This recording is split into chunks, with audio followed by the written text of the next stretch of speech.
تو میرا خیال ہے آپ کے لیے مشکل ہوگی. دوسری طرف اب یہ کہہ رہے ہیں کہ جی ہمیں سلولی گریجولی گامزن کرنا ہے گروتھ کی طرف. تو دیکھیں میرا بھی یہی ان کو مشورہ ہوگا کہ اب اگلے سال آپ نے 4.5% کی گروتھ کی بات کر دی, تو کوانٹم جمپ آپ دے رہے ہیں 1.8% کا, یعنی کہ جتنی اس مرتبہ گروتھ کی اتنی آپ اگلے مرتبہ گروتھ کرنا چاہ رہے ہیں. اس مرتبہ یہ بات میں مانتا ہوں کہ آپ کی ایگریکلچر نے, کیونکہ پچھلے سال بہت زیادہ گروتھ ہو گئی تھی, آپ کا بیس افیکٹ زیادہ مضبوط تھا, آپ نہیں کر سکے. اگلے سال آپ کو ایگریکلچر میں گروتھ مل جائے گی. ہاں میں وارن کر رہا ہوں انڈسٹریل گروتھ جو یہ سوچ رہے ہیں, اور جو ان کی ایک چند اکانومسٹ کی ٹیم ہے جو کہ ایک بند کمرے میں فیصلے کر رہی ہے کہ جی ہم امپورٹ لیڈ گروتھ کریں گے, ہم امپورٹ کھولیں گے, ٹیرف کو نیچے لائیں گے, امپورٹ کھول کے وہ پرانی گاڑیاں بھی ہم منگانے دیں گے. تو یہ میں آپ کو وارن کر رہا ہوں آپ کے پروگرام کے توسط سے, یہ آپ کے لیے اکنامکلی وائبل نہیں ہے. گروتھ تو آپ کر لیں گے, شاید ایف بی آر کے ٹارگیٹ بھی آپ میٹ کر لیں, مگر گروتھ کے حوالے سے آپ بھلے گروتھ 3% رکھیں, 3.25% رکھیں,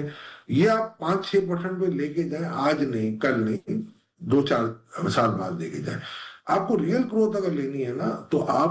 ایگریکلچر سے لے کے آئیں, ایگریکلچر کی پالیسیز کو ٹھیک کریں, اس کی ایلڈ پر ایکٹر کو کریں, آپ ان کی کلٹیویشن کو ٹھیک کریں. آپ کے ایس آئی ایف سی کے جو خواب تھے 9.1 ملین ہیکٹر کو نہیں کلٹیویبل کرنے کا, اس کو شرمندہ تعبیر کریں. آپ ان کے لیے واٹر ریسورسز ڈھونڈیں, اس بات پہ نہ لڑیں کہ یہ نہر یہاں سے نکلے گی یا یہ نہر نہیں نکلے گی.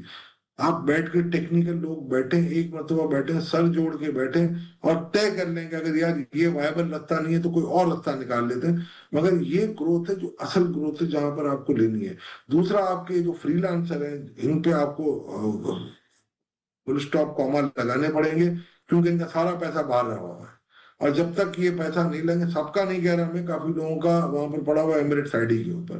جب تک آپ یو اے گورنمنٹ کے ساتھ ایک معاہدہ نہیں کریں گے کہ جی ایک سرٹن لیول سے اوپر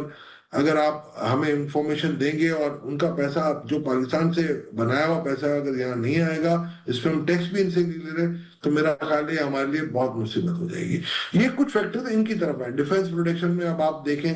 آپ کے جو ڈیفنس پروڈکشن ہے وہ بڑی ایک یعنی کہ اس کا ایک پورا لوہا منگوا لیا اس نے پوری دنیا میں, تو اس کو آپ کیپٹلائز کریں, اس سے بات کریں, ایس ایم ایز کو آپ آگے لے کے آئیں. یہ 4-5 فیکٹر تھے جہاں سے آپ گروتھ لیں. اگر آپ ایگریکلچر میں ایلڈ آپ اگر بڑھا دیتے ہیں, تو جو ابھی انہوں نے گروتھ پروجیکٹ کی, اگر وہ آرگینک گروتھ اگر یہ کر رہے ہیں اور اگر یہ ایلڈ بڑھا دیتے ہیں جیسے میں کہہ رہا ہوں آپ کو, تو $2.2 بلین کی سرپلس ایکسپورٹ بھی آپ کر سکیں گے, پلس آپ کے پاس جی ڈی پی میں روم ہوگا کہ آپ 0.5% جی ڈی پی بھی بڑھا. آپ نے بڑی اس کی کھل کر وضاحت کی ہے, مگر یہ فرمائیے گا کہ اب جس طریقے سے ان امپلائمنٹ کا جو ریٹ ہے اس کے اوپر بات نہیں کی گئی پورے اس رپورٹ کے اندر, دوسری طرف آپ نے جیسے انفلیشن ریٹ کا حوالہ دیا 4.6% کے اوپر یہ سٹینڈ کر رہا ہے, لیکن اب اس کو اگر مد نظر رکھا جائے تو جواب میں گورنمنٹ یہ بھی کہہ رہی ہے کہ دیکھیں جی جو ہمارا پالیسی ریٹ تھا کہاں 22% تھا, کہاں 11% پہ آ گیا ہے, جو مہنگائی کے بڑھنے کی رفتار ہے وہ بھی خاصی کم ہو گئی ہے. تو کچھ پازیٹیو چیزیں بھی بیان کی گئی ہیں رپورٹ میں, اور کچھ ایسی بھی چیزیں ہیں جو کہ صحیح ڈائریکشن میں نہیں جاتی ہوئی نظر آ رہی ہیں, جیسے جو یوتھ کی بے روزگاری کا ایک ایلیمنٹ ہے وہ اپنی جگہ بدستور موجود ہے. آپ کے خیال میں اس کو بیلنس کس طرح کیا ہے گورنمنٹ نے پچھلے 1 سال میں اکنامکلی؟ بیلنس میں نے آپ کو کہا نا, جب آپ پالیسی ریٹ 22 تھا تو آپ کا انفلیشن 32 تھا, تو آپ تو نیگیٹو ریٹ پہ آپ آپریٹ کر رہے تھے نا اس وقت. تو یعنی کہ آپ کو جو آپ اپنے رقم رکھواتے تھے اداروں میں, تو اس کو آپ کو 22% اس کی ویلیو ایڈیشن کرتے تھے,